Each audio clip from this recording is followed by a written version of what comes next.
안녕하세요. 사연 읽어주는 남녀입니다. 오늘도 와주셔서 감사드리며 그럼 오늘의 사연 바로 시작하겠습니다. 날카로운 손톱이 제 얼굴을 핥히는 순간 뜨거운 통증이 뺨을 타고 흘러내렸습니다. 제 피부가 찢어지는 느낌과 함께 따끔한 피가 턱까지 흘러내렸어요. 지나가던 사람들이 하나둘 멈춰서서 구경하기 시작했죠. 어디서 남자 냄새가 난다고 했더니 네 년이었구나. 꼬리가 길더니 결국 꼬리가 밟혔어. 네가 그놈이랑 붙어먹는 거 내가 다 봤다. 어디 감히 내 아들을 속여? 내 아들 뒤통수 치면서 내 아들 돈으로 잘도 살았지? 이 더러운 년. 시어머니는 가방에서 사진 뭉치를 꺼내 길거리에 마구 뿌렸어요. 제가 남자와 밥을 먹고 있는 사진들이었죠. 지나가던 사람들이 하나둘 모여들기 시작했습니다. 어머니, 이게 무슨... 대체 왜 이러세요? 미치셨어요? 그 순간 시어머니의 손이 제 머리채를 움켜쥐었어요. 머리가 뽑힐 것처럼 아팠습니다. 증거가 버젓이 있는데 거짓말이야? 네가 내 아들한테 한 짓을 생각하면 너 같은 년은 죽어도 싸다. 그래, 내가 오늘 네 정체 다 까발려주마. 동네방네 다 소문내주마. 세상 사람들, 이 여자가 자기 서방 두고 외간 남자와 놀아난 아주 더러운 년입니다. 그리고는 제 머리채를 있는 힘껏 흔들었습니다. 저는 그 힘의 중심을 잃고 도로 쪽으로 밀려버렸죠. 제 몸이 차도로 쓰러지는 그 순간이었어요. 빵! 귀청을 찢는 경적 소리와 함께 거대한 트럭이 제게 돌진해 왔습니다. 시간이 멈춘 듯 느려졌죠. 트럭의 헤드라이트가 제 눈을 가득 채웠어요. 죽음이 코앞에 다가온 그 찰나 저는 깨달았습니다. 이 모든 게 우연이 아니었다는 것을요. 시어머니의 눈빛, 남편의 이상한 행동들, 그리고 오늘 이 자리까지요. 모든 것이 처음부터 계획된 일이었습니다. 안녕하세요. 30 중반의 여성입니다. 저는 원래 이런 삶을 살던 사람이 아니었습니다. 6년 전 저는 평범한 회사원이었어요. 남편과 연애 3년 만에 결혼했죠. 시어머니도 처음엔 저를 예뻐해 주셨습니다. 우리 아들 복받았다며 손을 꼭 잡아주시던 분이었어요. 2년 전 서준이가 태어났을 땐 더 좋아하셨죠. 저는 직장 다니면서도 시어머니께 잘하려고 정말 노력했습니다. 명절마다 정성껏 음식을 준비했어요. 생신도 빠짐없이 챙겼죠. 그런 제가 어쩌다 이 지경까지 왔을까요? 그날의 악몽은 그 사건으로부터 석 달 전부터 시작되었습니다. 석 달 전 어느 날 시어머니가 제안을 하나 하셨어요. 너 요즘 회사 일 많다며? 서준이 하원도 제대로 못 시키는 것 같은데 내가 좀 도와주마. 애가 학원차에서 혼자 기다리는 거 보니까 안쓰럽더라. 어머니, 정말요? 그럼 너무 감사하죠. 제가 6시까지는 가는데 괜찮으세요? 뭐 내 손주니까 내가 봐주는 거지. 엄마가 바쁘면 할머니라도 제대로 돌봐야지. 너무 회사 일에만 빠져있지 말아라. 그렇게 시어머니가 평일에는 서준이 하원을 도와주시기로 했어요. 처음엔 정말 고마웠습니다. 퇴근하면 서준이가 씻겨져 있고 저녁도 먹여주셨죠. 시어머니 덕분에 야근도 눈치 보지 않고 할 수 있었어요. 그런데 2주쯤 지났을 때였어요. 서준이를 목욕시키다가 이상한 걸 발견했습니다. 허벅지 안쪽에 시퍼런 멍이 들어있었어요. 손가락으로 꼬집은 듯한 자국이었죠. 서준아, 여기 아프지? 어디서 다쳤어? 몰라. 제가 계속 어디서 다쳤는지 물어도 2살배기 아이는 답을 하지 못했습니다. 제가 어디가 아프냐고 물어도 그저 해맑게 웃기만 했어요. 며칠 후 팔뚝에서도 비슷한 멍을 발견했어요. 불안한 마음에 어린이집에 전화를 걸었습니다. 선생님, 혹시 서준이가 어린이집에서 다친 적이 있나요? 몸에 멍이 좀 있어서요. 어머님, 저희도 그거 보고 여쭤보려고 했어요. 어린이집에선 절대 그런 일 없었거든요. 혹시 집에서 무슨 일이 있었나요? 서준이가 요즘 어린이집에서도 좀 위축된 것 같아서 걱정이었어요. 친구들이 다가가면 움츠러들고 그래요. 선생님 말씀에 가슴이 철렁 내려앉았습니다. 어린이집 아니라면 대체 어디서 생긴 상처란 말인가요?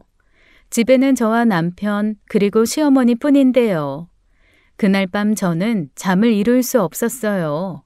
서준이 몸의 멍들이 자꾸만 눈앞에 아른거렸습니다. 대체 누가 왜 우리 아이를 이렇게 만든 걸까요? 불안과 분노가 뒤섞여 가슴이 미어졌습니다. 새벽 3시가 되도록 뜬 눈으로 천장만 바라보았어요. 옆에서 새근새근 잠든 서준이의 숨소리가 유독 작게 느껴졌죠. 그리고 얼마 후 저는 범인을 알 수 있었습니다. 주말 아침 서준이가 할머니 집에 가야 한다는 말에 갑자기 울음을 터뜨렸습니다.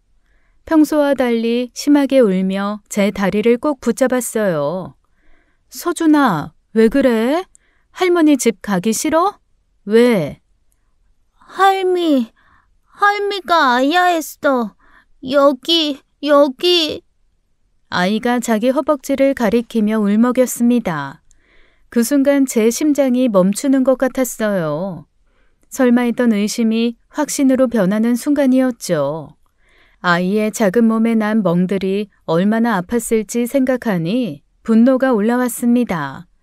저는 떨리는 손으로 남편에게 이 사실을 말했어요.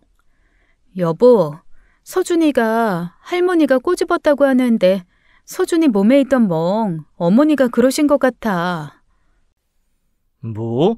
아이, 그게 무슨 소리야. 우리 엄마가 왜 서준이를 꼬집어? 애가 뭘 잘못 알고 있는 거 아니야?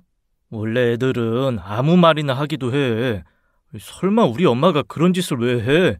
아유, 그럴 리 없어. 남편의 반응에 답답했어요. 저는 직접 확인하기로 했습니다. 남편은 항상 그래왔어요.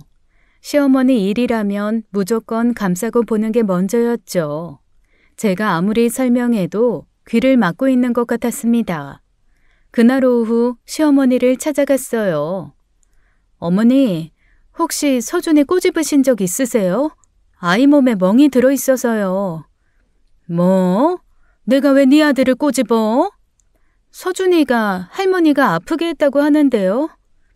시어머니는 잠시 침묵하더니 코웃음을 쳤습니다. 아, 그거? 애가 너무 귀여워서 볼이랑 허벅지 몇 번 살짝 꼬집은 건데 그게 뭐가 문제야? 우리 때는 다 그랬어. 근데 요즘 애들 피부가 너무 약해서 금방 멍이 드나 보네. 어머니, 애가 얼마나 아팠겠어요. 멍이 들 정도면 살짝이 아니잖아요. 지금 너 나한테 큰 소리 치니? 지금 며느리가 시어머니 가르치려고 드는 거야? 내가 손주 하나 제대로 못 본다는 거냐? 이거야 원. 이게 바로 도와주고 욕먹는다는 경우구나. 잘 봐줘도 좀만 뭐 하나 잘못되면 며느리가 시어머니 잡아먹으려고 들 거라고 주변에서 그렇게 손주 봐주지 말라고 하더만. 아이고. 어머님, 그 얘기가 아니잖아요. 애 몸에 멍이 한두 개가 아닌데. 됐다. 가봐라. 속 시끄럽게. 으이구. 저는 곧장 남편에게 갔습니다. 시어머니가 직접 인정한 사실을 전했어요. 어머니가 꼬집은 거 맞대. 귀여워서 그랬다는데 이래도 의심이야? 서준이가 얼마나 아팠겠어. 피멍이 들었던데. 엄마가 아기로 한 거 아니잖아. 그 시절 사람들은 다 그랬어. 귀여우면 일부러 울리기도 하고. 당신 너무 예민하게 구는 거 아니야? 그래도 우리 도와주시려고 오셨던 건데. 남편과의 다툼 끝에 저는 결단을 내렸습니다. 하원 도우미를 구하기로 한 거예요. 월급의 3분의 1이 나가는 큰돈이었지만 어차피 그 돈은 시어머니가 서준이를 봐주시면서 용돈으로 나가기도 했으니 똑같았어요. 무엇보다 서준이의 안전이 더 중요했습니다. 인터넷으로 도우미 업체를 알아보고 면접까지 봤어요. 믿을 만한 분을 찾느라 며칠을 고생했죠. 다음 날 시어머니께 정중하게 말씀드렸습니다. 어머니, 그동안 도와주셔서 감사했어요. 이제 하원 도우미 구했으니 번거롭게 해드리지 않아도 될 것 같아요. 뭐? 도우미? 너 돈이 그렇게 썩어 나냐? 그럼 나한테 줄 돈을 남한테 주고 쓴다고? 너는 지금 할머니보다 남이 더 낫다는 거야? 시어머니의 독설이 쏟아졌지만 저는 그냥 귀를 닫아버렸어요. 그날부터 시어머니와의 전쟁이 시작된 것 같았습니다. 평화롭던 일상이 산산조각 나는 순간이었죠. 하원 도우미를 쓴 지 일주일쯤 지났을 때였습니다. 평일 오후 회사에서 일하고 있는데 시어머니한테 전화가 왔어요. 지원아, 내가 반찬 좀 해왔는데 집에 아무도 없네. 비밀번호가 뭐니? 냉장고에 넣고 가야 하는데. 아, 어머니 반찬까지 해오셨어요? 감사해요. 비밀번호는 1205예요. 그래, 알았다. 전화를 끊고 불안한 마음이 들었지만 반찬 넣고 가신다니 괜찮겠지 싶었어요. 그날 저녁 6시 퇴근해서 집에 들어선 순간 이상한 느낌이 들었습니다. 뭔가 집안 분위기가 달랐어요. 거실을 지나 안방으로 들어가는 순간 저는 경악했습니다. 제가 아끼던 명품 가방이 사라져 있었어요. 화장대 위의 화장품들은 뚜껑이 열려 있거나 부서져 있었습니다. 립스틱은 부러져 있고 로션병은 깨져서 방 안에 향이 진동했어요. 옷장을 열어보니 더 충격적이었습니다. 제가 아끼던 실크 블라우스와 원피스에 김치 국물이 잔뜩 묻어 있었어요. 마치 일부러 김치를 문지른 것처럼 보였죠. 저는 떨리는 손으로 남편에게 전화했습니다. 여보, 우리 집에 도둑 든 것 같아. 내 가방도 없고 옷들도 다 망가졌어. 뭐? 아이, 도둑? 아, 나 지금 퇴근 중이니까 집에 가서 볼게. 진정해. 30분 후 남편이 집에 왔어요. 집안을 둘러본 남편은 고개를 갸웃거렸습니다. 근데 이상하네. 도둑이 들었는데 TV나 노트북은 그대로 있잖아. 당신 가방 어디 뒀는지 다시 생각해봐. 오늘 어머니 오셨었어. 비밀번호 알려드렸거든. 혹시 어머니가... 야, 지금 우리 엄마를 도둑으로 모는 거야? 얘가 왜 이래? 정신 차려. 저는 시어머니께 전화를 걸었어요. 어머니, 혹시 오늘 저희 집에서 제 가방 보셨어요? 가방? 무슨 가방? 난 반찬만 냉장고에 넣고 바로 나왔는데. 왜? 뭐 없어졌어? 네, 제 가방이 없어졌어요. 그리고 옷들도 김치 국물이. 뭐? 지금 너 나 의심하는 거니? 내가 네 가방을 왜 건드려? 도우미나 의심해봐. 요즘 그 사람들 손버릇 안 좋다던데. 전화를 끊고 나니 더 화가 났습니다. 분명 시어머니가 한 일인데 증거가 없었어요. 엄마가 그럴 리 없어. 너 요즘 스트레스 받아서 예민한 거 아니야? 가방 다시 찾아봐. 어딘가에서 나오겠지. 남편의 말에 허탈감이 밀려왔습니다. 그날 밤 저는 잠을 이룰 수 없었어요. 처음엔 그냥 넘어갈까 했습니다. 하지만 친정엄마가 주신 가방을 그렇게 잃을 순 없었어요. 엄마가 퇴직금 받으시고 우리 딸도 이제 좋은 거 하나 들고 다녀야지라며 사주신 첫 명품이었거든요. 이렇게 잃어버릴 순 없었습니다. 다음 날 아침 저는 아파트 관리사무소로 향했어요. 어제 오후 4시에서 6시 사이 엘리베이터 CCTV 확인 좀 하고 싶은데요. 무슨 일 있으셨어요? 집에 물건이 없어져서요. 확인 좀 해보려고요. CCTV를 돌려보는 순간 저는 숨이 멎을 뻔했습니다. 오후 4시 47분 시어머니가 제 가방을 들고 엘리베이터에 타는 장면이 선명하게 찍혀 있었어요. 당당하게 제 가방을 들고 가시는 모습이 너무나 충격적이었습니다. 마치 원래 본인 것인 양 자연스러운 모습이었죠. 저는 그 영상을 핸드폰으로 녹화했습니다. 곧장 남편에게 영상을 보냈어요. 이거 봐. 어머니가 내 가방 들고 나가시는 거 CCTV에 다 찍혔어. 야, 넌 뭘 그렇다고 CCTV까지 찾아봐. 도둑이 들었나 해서 찾아봤어. 이래도 내가 예민한 거야? 남편은 한참을 침묵하다가 한숨을 쉬었습니다. 미안해. 엄마는 명품 가방이 하나도 없잖아. 그래서 좀 질투가 나신 것 같아. 내가 사과할게. 사과? 지금 그게 끝이야? 참 쉽네. 난 그렇게 못 끝내. 내 가방 돌려받아와. 내가 새로 사줄게. 더 좋은 걸로. 싫어. 그 가방 우리 엄마가 사주신 거야. 엄마가 아껴 모은 돈으로 사주신 건데 새 가방이 무슨 의미가 있어? 당장 가서 찾아와. 그걸 어떻게 찾아와? 엄마한테 도둑질했다고 말하란 거야? 못해? 당신 생각해서 당신 시킨 거야. 그런데 못하겠으면 그럼 내가 직접 가서 가져올게. 경찰 부르든지 해서라도. 알았어. 내가 찾아올게. 엄마한테 잘 말해볼게. 거참. 그깟 가방 하나로. 그날 저녁 결국 남편이 가방을 들고 왔습니다. 하지만 가방 옆면이 기스가 잔뜩 나 있었어요. 마치 돌바닥에 던져 긁은 듯 했죠.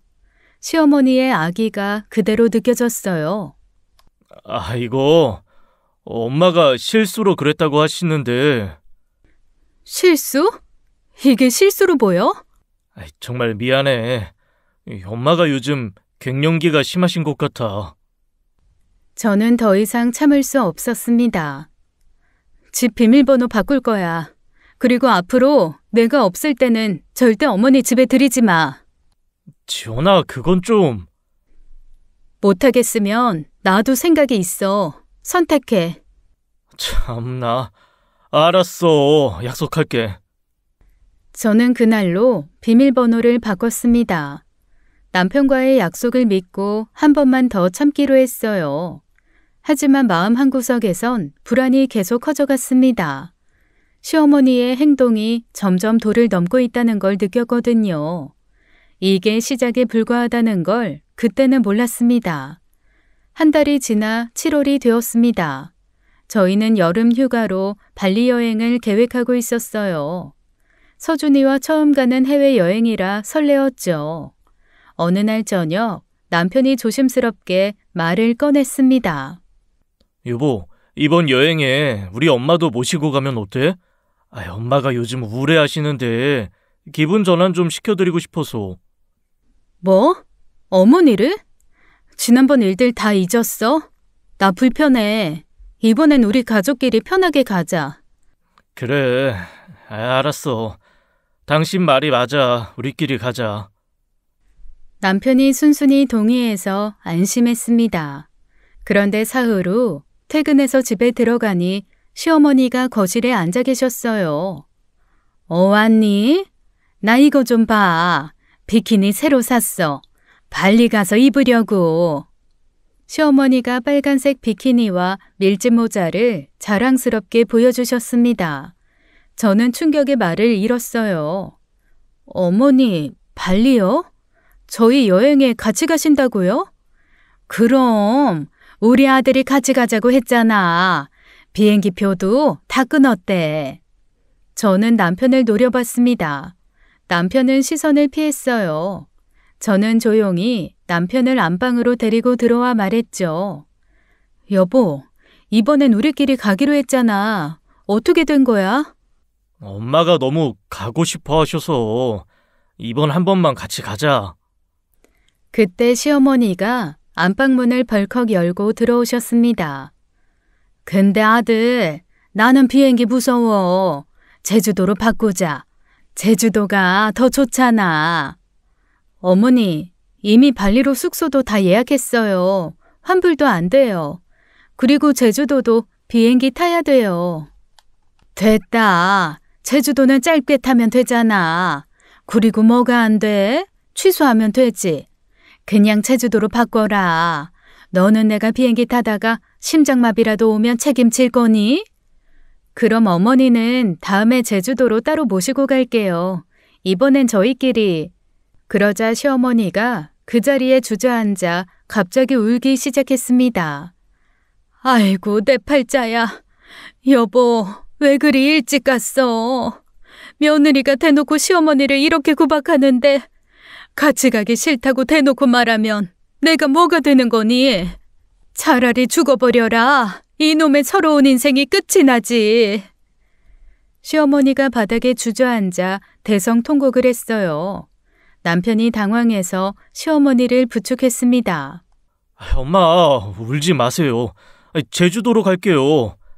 여보, 제발 한 번만 양보해줘. 진짜.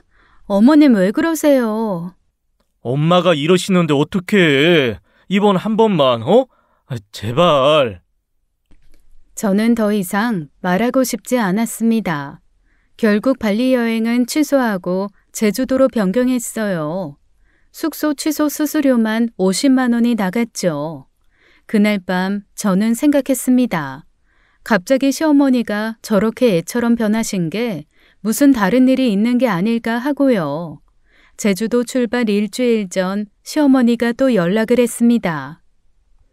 지원아, 내 친구들도 같이 가면 안 될까? 정이랑 순자가 나랑 같이 가고 싶다는데. 네? 친구분들까지요? 어머니, 그건 좀... 왜? 내 친구들이 뭐가 문제야? 걔들이 알아서 비용 낼 거니까 너희한테 피해 안 줘. 그리고 내가 제주도까지 가서 니들 부부랑 놀 거 같니? 나 그렇게 눈치 없는 시어머니 아니다. 내 친구랑 놀 거니까 그렇게 알아. 저는 남편에게 이 사실을 알렸어요. 어머니가 친구들도 데려간대. 이건 너무한 거 아니야? 오히려 좋지 않아? 엄마가 친구들이랑 놀면 우리끼리 따로 다닐 수 있잖아. 걱정하지 마. 결국 3명이었던 가족여행이 6명의 단체 여행이 되었습니다. 제주도에 도착한 첫날 펜션에 짐을 풀자마자 시어머니가 말했어요. 우리 운전 못하니까 너희가 데리고 다녀야 돼. 렌터카 큰 걸로 빌렸지? 네? 저희는 따로 다니려고. 따로? 같이 온 사람들 버리고 니들끼리만 놀겠다고? 그럼 우리는 뭐니? 적어도 이동할 때는 함께 해야지. 맞아. 젊은 사람들이 늙은 우리들 데리고 다녀야지. 우리가 뭐 제주도를 알겠어? 우린 뭐 택시 타고 다니란 말이냐? 돈이 얼마나 드는데. 그럼요. 제가 모셔야죠. 어르신들 같이 다니죠 뭐. 어차피 제주도 관광지는 다 비슷하니까. 저는 할 말을 잃었습니다. 첫날 저녁 시어머니가 또 명령을 내렸어요. 지원아, 저녁 뭐 해줄 거냐? 와서 보니까 여기 제주도가 물가가 너무 비싸네. 우리 6명인데 밖에서 사 먹으면 너무 비싸잖아. 어머니, 휴가 왔는데 저도 좀 쉬고 싶어요.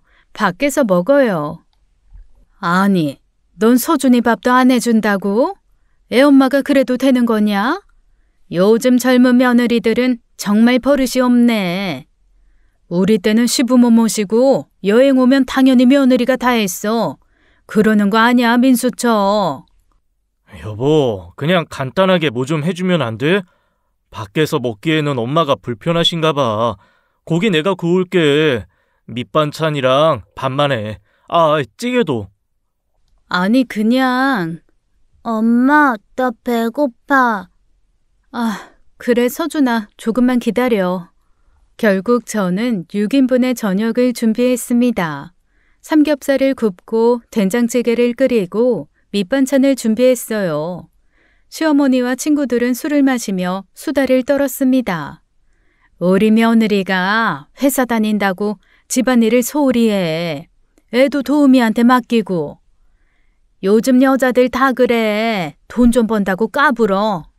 그러니까 지 남편들이 바람을 피우지. 난 그거 다 이해해. 그 말에 저는 손이 떨렸습니다. 이게 휴가인지 지옥인지 분간이 안 갔어요. 서준이만 아니었다면 당장 서울로 올라가고 싶었습니다. 둘째 날 아침 펜션 거실에서 시어머니와 친구들의 대화가 들렸습니다. 며느리가 내 아들한테 참 박해. 그렇게 집에서 참나 봐. 그래서 우리 아들이 요즘 많이 힘들어해. 어머, 그래? 근데 생긴 건 안 그런데 겉과 속이 다른가? 정이 너 사람 얼굴 볼 줄 참 모른다. 저거 여우상이야, 여우상.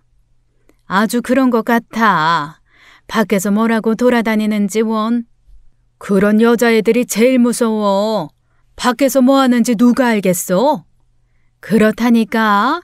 또 쟤 다니는 회사에 남자가 얼마나 많은데. 일을 하러 다니는 건지 뭔지 집에 있는 내가 알게 뭐야. 제가 부엌에서 다 듣고 있는 줄도 모르고 계속 수근거렸어요. 저는 손이 떨렸지만 참았습니다. 하지만 얼마 후 제 인내도 바닥이 나는 사건이 터지고 말았죠.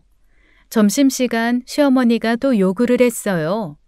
남편은 아들을 데리고 바닷가에 놀러가고 없었습니다. 오늘은 백숙 먹고 싶네. 지원아, 닭 사다가 백숙 좀 해줘. 그냥 민수 씨 오면 나가서 뭐 먹어요. 어머님, 저도 이제 힘들어요. 참, 너는 돈을 허투루 쓰는데 도가 텄다. 나가서 사 먹으면 그건 돈 아니니? 어머, 진짜 한 번에 말을 안 듣네. 꼭 말대꾸를 안 해. 내가 말했잖아, 저런다고. 으이그, 네 며느리 다 듣겠다. 저기 민수처, 우리가 허리가 안 좋아서 나가기가 힘드네. 그냥 닭 한 마리 물에 넣고 푹 고아만 줘요. 소금만 있으면 돼. 네, 알겠습니다. 이마에 참으린을 새기며 저는 2시간 동안 정성껏 백숙을 끓였어요. 뜨거운 여름에 땀을 뻘뻘 흘리면서요. 그런데 상을 차려놓자 시어머니가 인상을 찌푸렸습니다. 애미야, 백숙은 못 먹겠다. 그거 이따가 서준이 들어오면 먹이고 우린 갈비찜 해다오. 네? 갈비찜이요? 어머님, 지금 백숙 다 만들었는데. 먹기 싫다잖니. 이 더운데 백숙을 어떻게 먹어? 이 더운데 이걸 만든 사람도 있어요, 어머님. 어머, 또 말대꾸하네. 넌 어떻게 한 번에 내 하는 법이 없니? 아이고, 그만요. 요즘 며느리들한테 그러다가 큰일 나. 민수처, 미안해요. 우리 그냥 백숙 먹을 테니까 그거 줘요. 진짜 마지막 인내를 짜내서 다 만든 백숙을 차려드렸죠. 그런데 식사를 하면서 시어머니가 친구들과 나누는 대화에 결국 제 인내가 폭발한 거예요. 지원 씨는 참 남자들이 좋아하게 생겼네. 회사에서 인기 많죠? 그러게, 딱 남자 고시기 좋게 생겼어. 민수가 조심해야겠는데? 우리 아들이 너무 착해서 문제야. 여자 관리를 못해. 그 순간 저는 더 이상 참을 수 없었습니다. 지금 저한테 무슨 말씀하시는 거예요? 휴가까지 와서 땀 흘리면서 식사에다 드리고 있잖아요. 제가 뭘 잘못했다고 이러세요? 어머, 너 왜 그러니? 내가 친구들끼리 그냥 하는 얘기인데 우린 뭐 네 비위 맞추며 입 다물고 있어야 하니? 맞아, 민수처가 진짜 예민하네. 이거 찔리는 게 있는 거 아니야? 양심이 있으면 이 자리에서 승질 못 내지. 저건 양심도 없네, 없어. 됐습니다. 저는 더 이상 못하겠네요. 저는 자리에서 일어났습니다. 방에 가서 짐을 쌌어요. 그리고 바닷가로가 남편과 함께 있는 서준이를 안았습니다.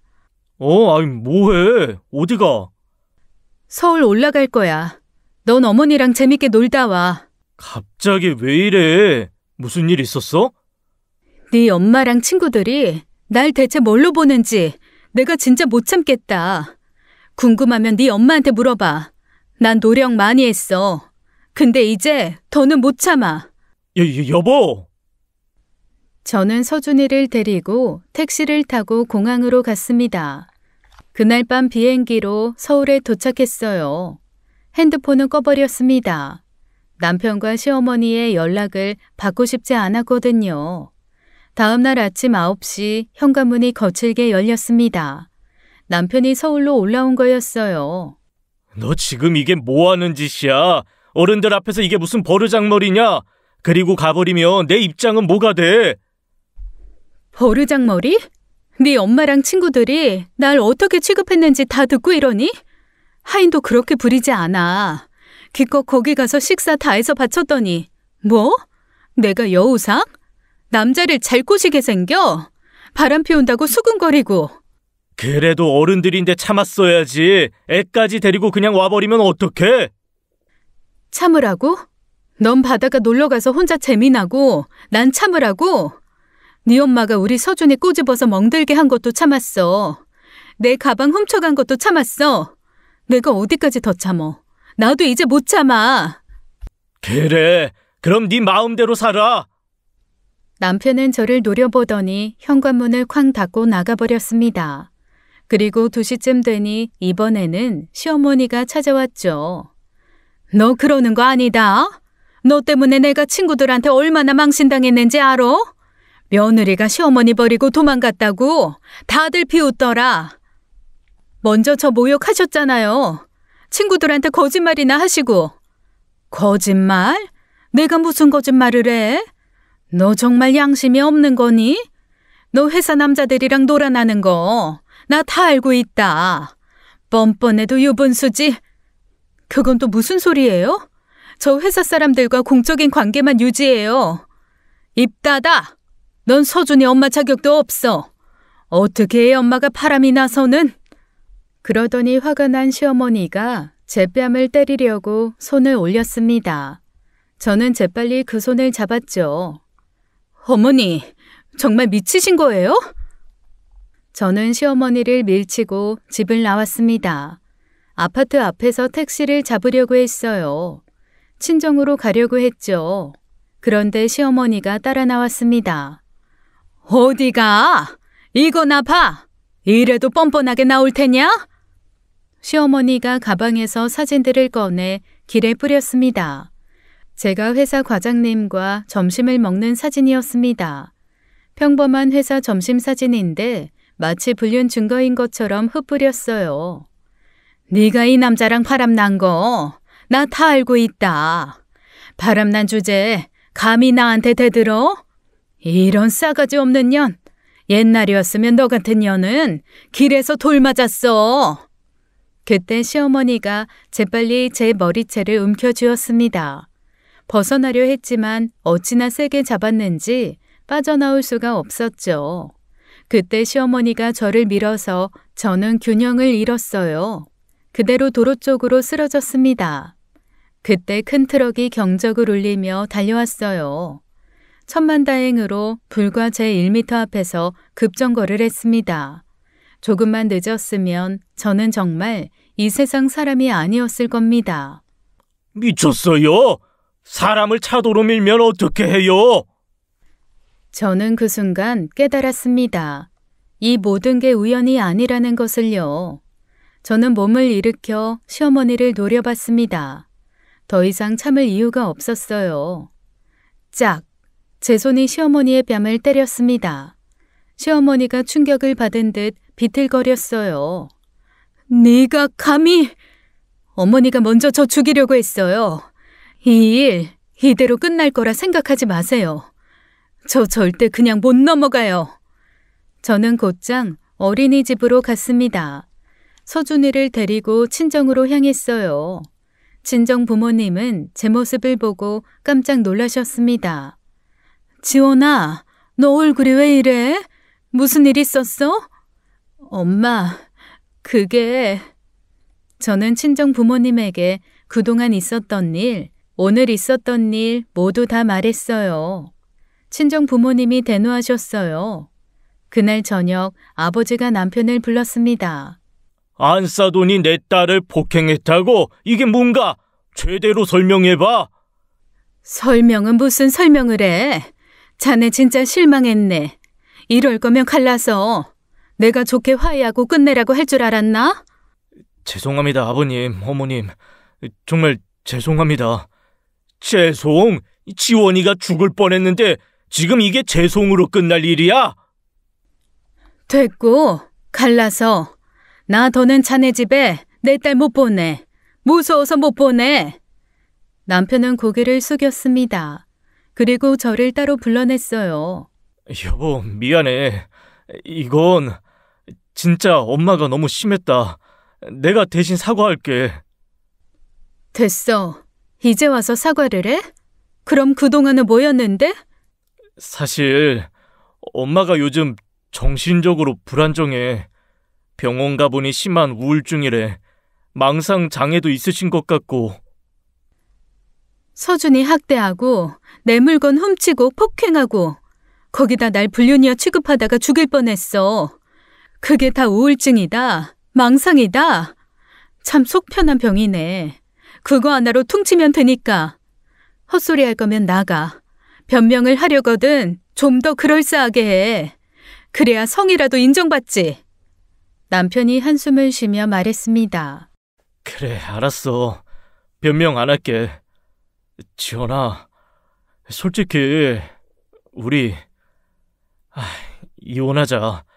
네가 계속 엄마랑 부딪히면 너도 힘들고 나도 힘들어. 엄마는 앞으로도 계속 너 괴롭힐 거야. 엄마는 안 변할 테니까. 내가 고민 많이 했는데 이게 서로를 위한 거야. 네가 엄마한테 계속 시달리는 것보다 그냥 우리가 깨끗하게 헤어지는 게 나아. 뭐라고? 이혼? 저는 어이가 없었습니다. 막말로 제가 지금 하려고 한 말을 남편이 먼저 선수쳐서 말하니 어이가 없었죠. 서준이 양육권은 네가 가져. 재산도 네가 유리하게 나눠줄게. 위자료도 충분히 줄 테니까 조용히 합의 이혼하자. 지금 이혼 요구하는 거지? 맞지?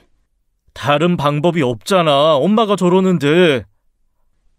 남편의 말이 이상했습니다. 너무 쉽게 이혼을 말하는 것도 그렇고 양육권과 재산을 순순히 포기하는 것도 수상했어요. 이 순간 저는 남편이 뭔가 숨기는 게 있다고 느껴졌습니다. 제 촉이 말했죠. 저는 일단 알겠다고 대답하고 남편을 돌려보냈습니다. 하지만 마음 한구석에 계속 의심이 남았어요. 3년을 연애했고 6년을 함께 살았습니다. 남편이 어떤 사람인지는 저도 대충 알고 있어요. 하지만 그 행동이 너무나 수상했습니다. 양육권도 재산도 모두 제게 양보하겠다는 게 미심쩍었죠. 특히 돈을 쉽게 포기할 인간이 절대 아니었거든요. 그날 밤 저는 결심했어요. 남편을 조사해보기로 한 거예요. 다음 날 아침 인터넷으로 찾은 흥신소에 전화를 걸었습니다. 남편의 행적을 일주일간 조사해달라고 의뢰했어요. 의뢰 비용이 적지 않았지만 뭔가 찝찝한 이 더러운 기분을 풀어야 했습니다. 왜 남편이 갑자기 이혼을 원하는지 알고 싶었어요. 시어머니와의 갈등에서 저를 보호하고 싶다는 헛소리 말고요. 일주일째 되는 날이었어요. 오후 3시쯤 흥신소에서 전화가 왔습니다. 중요한 걸 발견했다며 사무실로 오라고 했어요. 불안한 마음으로 흥신소를 찾아갔습니다. 담당자가 노트북을 열어 사진을 보여줬어요. 역시나 제 의심이 맞았습니다. 남편에게 무언가 있었던 거죠. 남편이 젊은 여자와 팔짱을 끼고 걷는 사진이었어요. 여자는 20대 중반쯤으로 보였습니다. 두 사람이 호텔 로비로 들어가는 장면이었어요. 시간을 보니 평일 점심시간이었어요. 남편이 회사에 있어야 할 시간이었죠. 동영상도 있었습니다. 호텔 엘리베이터 안에서 두 사람이 키스하는 장면이었어요. 흥신소에서 호텔 엘리베이터 CCTV 영상까지 찾아줬더군요. 제 손이 떨리기 시작했습니다. 남편이 바람을 피우고 있었던 거예요. 모든 퍼즐이 맞춰지기 시작했습니다. 남편이 급하게 이혼하려는 이유가 이것이었어요. 시어머니와의 갈등을 핑계로 저를 내보내려 한 거였죠. 그 여자와 새 출발을 하고 싶었던 거예요. 저는 바로 시어머니 집으로 향했습니다. 초인종을 누르니 시어머니가 문을 열었습니다. 뭐야? 네가 왜 여기 왔냐? 왜? 민수가 이혼하자니까 무섭디? 아니요. 무서울 게 뭐 있어요. 어머니, 뭐 물어볼 게 있어서 왔어요. 그동안 저 미워하신 이유가 제가 바람나서였어요? 뭐야? 그래. 그랬다. 네가 우리 아들 뒤통수 치고 바람 피우는데 가만히 있을 줄 알았어? 못된 년, 내 아들을 두고 딴 놈이랑 놀아나? 천벌받을 년. 그래서 제가 미워서 우리 서준이 꼬집으셨던 거예요? 제 가방도 훔쳐가시고 제주도 가서 친구분들이랑 그렇게 저 괴롭히고 씹으시고. 시어머니의 표정이 당당해졌습니다.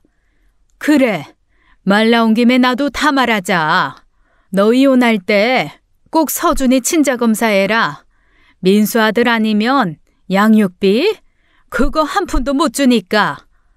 참들 못됐네요. 엄마나 아들이나. 짝. 말 가려 이 못된 거사. 시어머니가 제 뒤통수를 때렸어요. 저는 꾹 참았습니다. 이제 중요한 질문을 해야 했거든요. 그런데 어머니, 제가 외도한다는 거 어떻게 하셨어요? 민수가 다 말해줬다. 네가 회사 남자랑 놀아난다고. 사진도 민수가 다 준 거야. 넌 민수가 멍청해 보였지? 속일 수 있다고 생각했지? 어이, 그 멍청한 것. 남편이요? 남편이 직접 어머니께 말했다고요? 그래, 걔가 나한테 울면서 말했어. 엄마한테만 말하고 너한테는 비밀로 해달라고 부탁하더라. 으이그 착해 빠진 놈. 근데 나는 열불이 나서 못 참겠더라고. 내 아들이 불쌍해서. 짝. 그 순간 시어머니가 또 제 머리를 때리려 했습니다. 하지만 이번엔 제가 그 손을 잡았죠. 저는 침착하게 가방에서 핸드폰을 꺼냈어요. 화면에는 녹음 중이라는 표시가 선명했습니다. 어머니, 지금까지 하신 말씀 다 녹음됐어요. 뭐?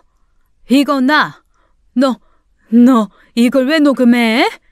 시어머니가 핸드폰을 뺏으려고 했지만 저는 피했습니다. 아동학대, 절도, 폭행, 명예훼손, 모독죄까지 소장 받을 준비하세요. 네가 감히. 그리고 어머니, 하나만 더 말씀드릴게요. 지금부터 일어나는 모든 일은 오직 어머니 아들 때문이에요. 그러니까 제 탓하지 마시라고요. 그게 무슨 소리야? 야, 너 무슨 말이야? 어머님 아들이 거짓말한 거예요. 어머니한테. 저 외도한 적은 단 한 번도 없어요. 아시겠어요? 어머님 아들이 왜 거짓말을 했을까요? 왜 그랬는지는 곧 알게 해드릴게요. 저는 돌아서서 나왔습니다. 시어머니가 뒤에서 소리쳤지만 무시했어요. 차에 올라타는 제 뒷모습을 시어머니는 멍하니 바라봤습니다. 저는 시원하게 엑셀을 밟았어요. 이제 본격적인 복수가 시작될 차례였습니다. 녹음 파일을 들어보니 완벽했어요. 시어머니의 자백이 모두 담겨 있었죠. 서울로 올라온 저는 곧장 경찰서로 향했습니다. 시어머니를 정식으로 고소하기 위해서였어요. 녹음 파일과 CCTV 영상, 서준이 몸의 멍사진까지 모든 증거를 제출했습니다. 아동학대, 명예훼손, 폭행, 절도, 주거침입, 모욕죄로 고소장을 접수했죠. 경찰관도 증거를 보고는 심각하게 받아들였습니다. 이틀 후 남편이 친정으로 찾아왔어요. 얼굴이 불그락 푸르락한 게 화가 많이 난 모양이었어요. 친정 부모님께는 미리 말씀드려서 자리를 비워달라고 부탁했습니다. 이제 남편과 제대로 마주할 시간이었어요. 너희 지금 정신이 있어? 우리 엄마를 왜 고소한 거야? 왜긴 법적으로 처벌받을 짓을 했으니까지. 그래도 가족인데 이렇게까지 해야 했어? 그저 실수였잖아. 저는 차분하게 남편을 바라봤습니다. 가족?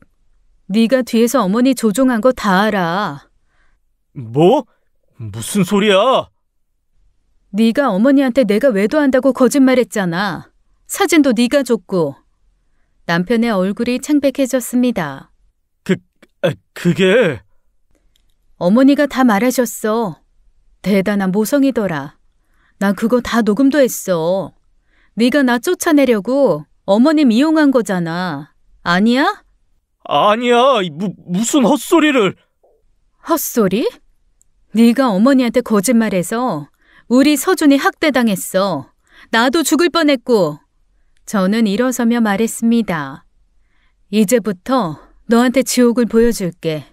법적으로, 사회적으로 완전히 끝난다는 게 뭔지 직접 느껴. 지원아, 야, 우리 일 키우지 말고. 네가 시작한 일이야. 네가 키웠고. 그러니까 끝까지 책임져. 남편은 무릎을 꿇으려 했지만 저는 돌아섰습니다. 아, 그리고 나 이혼 소송도 바로 시작할 거야. 네가 그렇게 원하던 이혼 이제 해야지. 근데 네가 원하는 방식 말고 내가 원하는 방식으로. 네가 아동학대 방조하고 가정폭력 교사한 것까지 모두 제출할 거야. 지원아! 남편의 표정이 더욱 굳어졌습니다. 불안해하는 눈빛이었어요. 손을 떨며 현관문 손잡이를 잡는 모습이 보였습니다. 저는 뒤돌아보지 않고 방을 나왔죠. 이혼 소송이 시작되었습니다. 법정은 숨막히는 긴장감으로 가득했어요. 남편은 웬일인지 자신만만한 표정으로 자리에 앉아 있었죠. 비싼 변호사까지 선임했더군요. 변호사를 통해 저를 공격하기 시작했습니다. 남편의 주장은 황당했어요. 제가 시어머니를 무시하고 불효했다는 거였습니다. 가사와 육아를 소홀히 해서 가정이 파탄났다고 주장했죠. 심지어 제가 먼저 정서적 학대를 했다는 말까지 했어요. 시어머니도 증인으로 출석했습니다. 법정에서 눈물까지 흘리며 연기를 했어요. 며느리가 절 무시하고 욕했어요. 손주도 제대로 못 키우면서 제 탓만 했습니다. 이 늙은 제가 직접 아들 집 가서 손주를 키웠습니다. 그러다가 제가 늙어서 실수로 손주를 다치게 했더니 저를 아동 학대범으로 신고를 했더군요. 네, 맞습니다. 제가 손주를 다치게 했으니 제가 나쁜 할미죠. 하지만 제 아들은 죄가 없습니다. 저만 처벌해 주십시오. 남편은 시어머니의 증언에 맞춰 고개를 끄덕였습니다. 마치 자신들이 피해자인 것처럼 연기했죠. 판사님도 시어머니의 눈물에 잠시 동요하는 듯 했어요. 참 연기도 잘하더군요. 이제 제 차례였습니다. 저는 침착하게 일어섰어요. 가방에서 서류 봉투를 꺼냈습니다.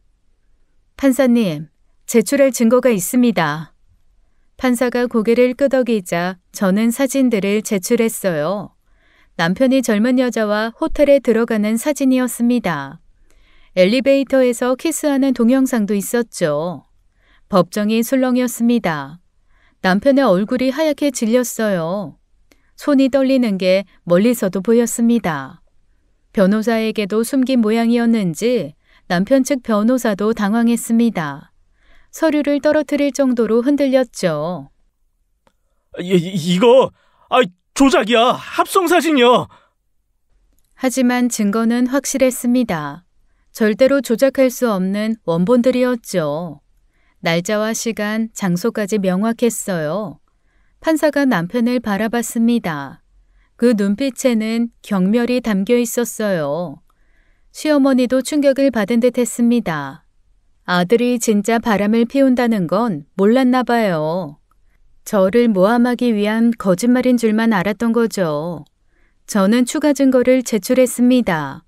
시어머니가 저를 폭행하고 아들을 학대했다고 자백한 녹음 파일이었어요. 남편이 시어머니를 조종했다는 내용도 들어있었죠. 법정 분위기가 완전히 뒤집혔습니다. 남편은 더 이상 할 말이 없는지 고개를 숙였어요. 남편의 거짓말과 음모가 모두 드러났죠. 유책 배우자가 확실해진 순간이었습니다. 법정에서 돌아온 그날 밤 저는 컴퓨터 앞에 앉았습니다. 이제 사회적 응징을 시작할 차례였어요. 손이 떨렸지만 망설임은 없었습니다. 그동안 당한 모욕과 고통을 생각하면 이 정도는 당연한 거였어요. 남편 회사 사내 익명 게시판에 글을 하나 남겼습니다. 제목은 땡땡부 최민수 과장의 진짜 얼굴이었죠. 남편의 불륜 사실과 시어머니를 이용해 저를 모함한 일을 상세히 적었어요. 아들에 대한 학대를 방조한 것도 빠뜨리지 않았죠. 증거사진 일부도 첨부했습니다. 게시글은 순식간에 조회수가 폭발했어요. 댓글도 수십 개가 달렸죠.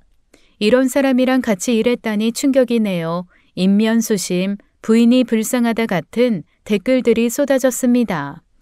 회사 사람들의 충격이 그대로 전해졌습니다.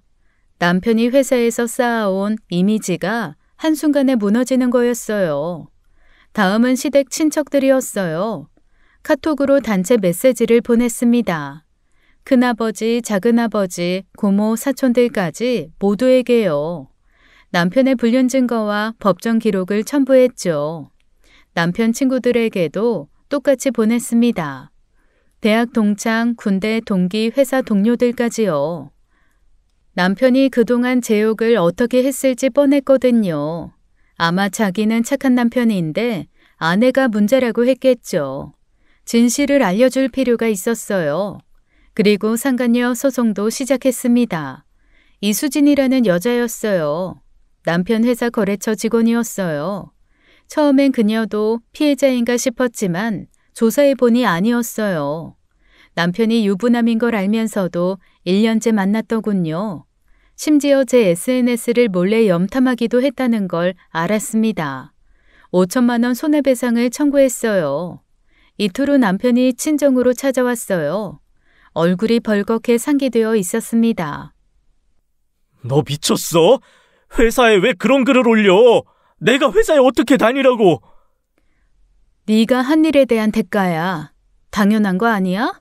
내가 뭘 했어? 지옥을 보여준다고 했지? 내가 너 명예훼손으로 고소할 거야. 너도 가만 안 둬. 그래, 고소해. 네가 나 명예훼손으로 고소하면 더 재밌어지겠네. 아참, 그리고 그 상간녀한테도 같이 명예훼손 고소에 참여하라고 해. 뭐?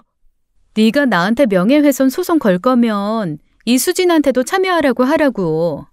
그년 회사랑 가족, 친구들한테도 다 알릴 거니까. 남편의 얼굴이 파랗게 질렸습니다. 남편은 완전히 무너져 내렸죠. 무릎을 꿇고 애원했지만 저는 돌아섰어요. 제발 그만하자, 지원아. 그만 못하겠는데? 민수야, 전쟁은 네가 시작했지만 끝은 네가 내고 싶다고 내는 게 아니야. 알겠니? 문을 닫는 순간 복수의 쾌감이 밀려왔습니다. 그동안 참고 또 참았던 시간들이 주마등처럼 스쳐 지나갔어요. 이제야 제대로 된 응징이 시작된 거였습니다. 7개월 후 모든 판결이 나왔어요. 이혼 소송에서 완벽하게 승소했습니다. 남편의 유책이 인정되어 위자료 1억 원을 받게 되었습니다. 재산 분할도 70%를 받았죠. 아파트와 예금 대부분이 제 것이 되었어요. 상간녀 소송도 승소했습니다. 이수진에게 3천만 원 배상 판결이 났어요. 그녀는 돈이 없다고 울며 빌었지만 소용없었습니다. 없으면 만들어서라도 줘야지. 남의 가정 파괴한 대가야. 바로 강제 집행을 신청했어요. 그녀의 통장을 압류하고 월급도 차압했습니다. 원룸 보증금까지 압류 신청했죠. 그녀는 결국 부모님께 손을 벌려야 했어요. 시어머니 재판도 있었습니다. 아동학대는 중범죄라 실형이 나왔어요. 징역 6개월, 집행유예 2년이었죠. 폭행과 절도, 명예훼손까지 모두 유죄였습니다. 벌금도 2천만 원이 나왔어요. 시어머니는 법정에서 오열했습니다. 충격을 받은 모양이었어요. 며칠 후 전 남편이 찾아왔습니다. 완전히 초췌한 몰골이었어요. 지원아, 제발 부탁이야. 엄마 민사소송만 취하해줘. 전 남편이 무릎을 꿇었습니다. 처음 보는 모습이었어요. 내가 모든 잘못 인정할게. 평생 죄인으로 살게. 엄마만 살려줘. 왜 내가 그래야 해? 엄마가 죽을 것 같아. 매일 울기만 해. 제발 한 번만 용서해줘. 내가 대신 벌 받을게. 뭐든 할게. 저는 차갑게 웃었습니다. 모르겠어? 지금 너도 벌 받고 있는 거야. 이렇게. 지원아! 네가 만든 지옥이야. 네가 책임져. 저는 돌아섰습니다. 전 남편의 울부짖음이 뒤에서 들렸지만 멈추지 않았어요. 완벽한 승리였습니다. 그들이 저에게 준 고통을 모두 되갚아준 거예요. 그 후 소식을 전해 들었습니다. 전 남편은 회사에서 완전히 해고되었어요. 불륜과 회사 자금 유용까지 드러나 업계에서도 매장당했다고 하더군요. 이수진도 수치심을 견디지 못하고 회사를 그만뒀다고 했습니다. 전 남편과 이수진의 관계도 끝이 났어요. 서로 책임을 떠넘기며 싸웠다고 합니다. 이수진은 전 남편이 속였다며 분노했고 전 남편은 이수진 때문에 모든 걸 잃었다고 원망했대요. 결국 둘은 추하게 헤어졌습니다. 시어머니는 집행유예를 받고 나서 완전히 달라졌다고 들었어요. 친척들에게 소문이 퍼져 외출도 못한대요. 전 남편마저 연락을 끊어서 혼자 지낸다고 합니다. 저는 서준이와 함께 새 출발을 했어요. 양육권을 완전히 받아 안심이 되었어요. 새로운 동네로 이사했죠. 조용하고 평화로운 곳이었습니다. 서준이도 많이 밝아졌어요. 더 이상 무서워하지 않고 잘 웃습니다. 새 어린이집에서 친구들과도 잘 지내고 있어요. 저도 회사에 복직했습니다. 동료들이 많이 응원해 주었어요. 이제는 야근 걱정 없이 정시 퇴근합니다. 서준이와 보내는 시간이 가장 소중하거든요. 가끔 지난 일들이 악몽처럼 떠오르기도 해요. 하지만 이제는 괜찮습니다. 그 지옥 같던 시간을 견뎌냈으니까요. 친정 부모님도 자주 찾아오십니다. 서준이를 정말 예뻐하시죠. 이제야 진짜 가족의 따뜻함을 느낍니다. 새로운 삶이 시작되었어요. 더 이상 누구의 며느리도 아내도 아닌 그저 저 자신과 엄마로서의 삶이요. 그리고 그 삶이 너무나 평화롭고 행복합니다. 지금까지 사연 읽어주는 남녀였습니다. 끝까지 시청해주신 여러분 감사드리며 저희는 다음 사연으로 돌아올게요. 감사합니다.